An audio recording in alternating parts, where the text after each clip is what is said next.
আমরা সবাই জানি যে পেঁপে একটি স্বাস্থ্যকর ফল। এর সমৃদ্ধ পুষ্টি উপাদান এবং অসংখ্য স্বাস্থ্য উপকারিতার কারণে আমাদের খাবারের তালিকায় পেঁপে রাখা হয়। তবে উপকারী এই ফল খেলে কিছু পার্শ্ব প্রতিক্রিয়া রয়েছে, বিশেষ করে নির্দিষ্ট পরিস্থিতিতে বা নির্দিষ্ট সংবেদনশীল ব্যক্তিদের জন্য।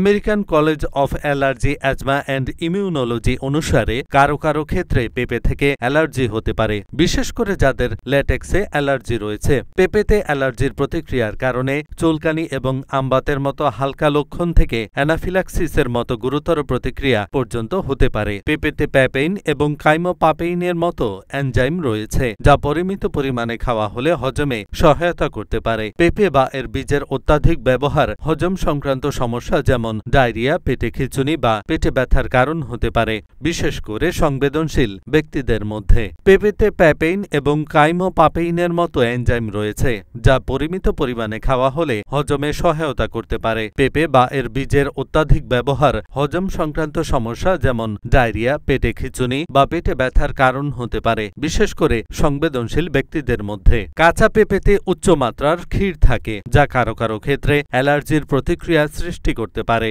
এবং জরায়ু উদ্দীপক প্রভাবও থাকতে পারে। গর্ভবতী নারীদের কাঁচা পেঁপে খাওয়া এড়িয়ে চলা উচিত, কারণ এটি সংকোচন এবং সম্ভাব্য জটিলতার কারণ হতে পারে। পেঁপেতে উচ্চমাত্রার পেপেইন থাকে। গর্ভবতী নারীদের গর্ভপাত বা অকাল প্রসবের ঝুঁকি কমাতে কাঁচা পেঁপে খাওয়া এড়াতে পরামর্শ দেওয়া হয়, তাই গর্ভাবস্থায় এদিকে খেয়াল রাখবেন। এতে মা ও নবজাতকের জন্য সুস্থ থাকা সহজ হবে। এহসানুল হক, ঢাকা পোস্ট।